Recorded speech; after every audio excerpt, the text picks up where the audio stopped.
January 8th, I selected UPS to do a package delivery to my daughter in California. I was given the allotment of shipping dates as well as the cost. So I selected for me, which was the most costly because I needed it there by the 11th. Her birthday was January 11th, so I needed it there prior to or on that date. The employee at the time said it would be a 2-day shipping at about $165. It would depart Wednesday and get to her on Friday. My response was, as long as it gets there on Friday, because it's a birthday gift. So he said, if it doesn't get there on Friday, then just come back and ask for a refund, which I didn't think was a thing until he mentioned it to me. So left the package, label was placed on it. I could track it through their app. And it shows me that it left the location where I dropped it off and went to a local nearby city, which would be Suffolk, Virginia, on the 8th. And it stayed in Suffolk all the way until the 11th, where it hit Illinois. So with their website, you can use the tracking number on the receipt to track the package. It's supposed to alert you if there's any delays and whatever the delay is for. At that time, it didn't show me that there were delays.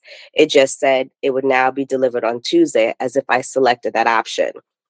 So I reached out to customer service and they said, wait for the package to be delivered and then call back and request the refund.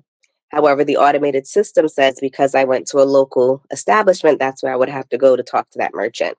So I reached out, was told the supervisor would give me a call back, which he did. He could not find the tracking number. He said my tracking number went to someone else. I don't know how that happened. I'm like, this is the information that's on my receipt. This is my credit card information. I'm not quite sure where the glitch is. So he said he would contact corporate to find out what was the next course of action in order to get me the refund. However, the typical answer is to say, it's weather related. That's why your package didn't make it. That way, they don't have to refund the cost of the delivery because everything is weather related. As I explained to them, if it was weather related, it would say delayed due to weather. That was not the case. In our local area, the weather didn't turn bad until Saturday.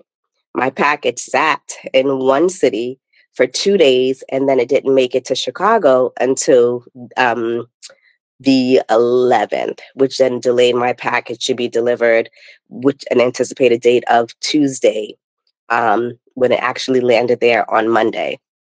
So I also reached out to my credit card company because I felt like I was going in a circle. If this is your guarantee, this is what I paid for, at least give me a partial refund, offer me something, because as a customer, I feel like I was wronged. I paid for 2-day shipping. That was not honored. The employee mentioned, if it doesn't get there on this date, come back.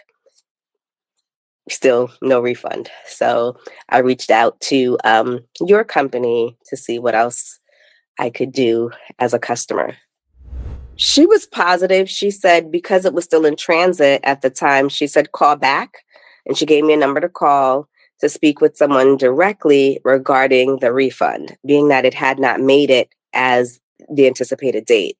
They weren't seeing at the time that it was due to weather, but that's going to be the default answer to get out of having to do the refund, if that makes sense.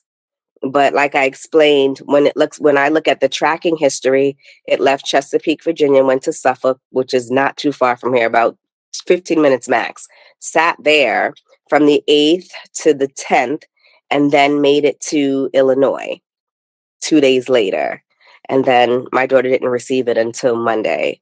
So the default answer is to say it was weather related. But from Chesapeake to Suffolk, there was no weather disturbance.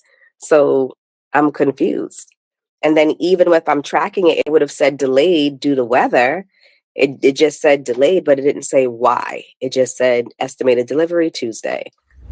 If not a full refund, a partial refund for what I would have paid for that Tuesday delivery, because that was an option. I just didn't select it. But that ended up being the delivery time frame anyway.